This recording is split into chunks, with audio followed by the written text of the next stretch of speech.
अरे सुना नहीं ठोना बनोया बाबू जद बोस हो केतना के उड़ा देनी हम तो आर होस हो नहीं कह कुछ रहा अनुशासन में।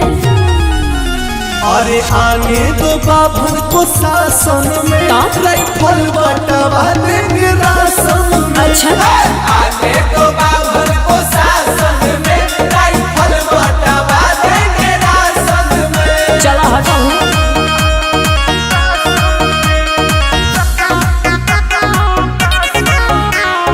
म्यूजिक बाय शिवम सुमन।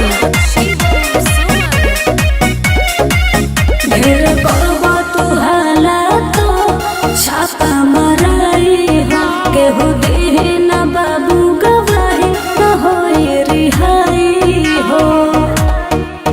केहू खो खेला सबने हमार तैयार पार करेनी। अच्छा ए रानी गोली के हम तो शुरुए से व्यापार करेनी। अब नहीं दम बट तोहरा भाषण में। अरे अरे आने दो बाभन को शासन में राइफल बटवा देंगे राशन में। आने दो बाभन को शासन में राइफल बटवा देंगे राशन में।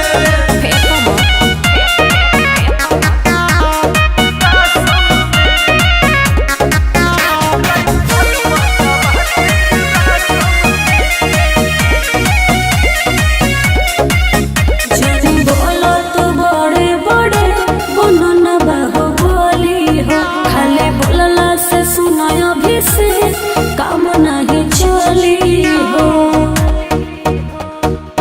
ऐसन हटे ई डेंजर जतिया करे इलाका टोलेला। जब निकले नी घर से बहरिया तो केहू न बोलेला। बात माने के पड़े प्रशासन के।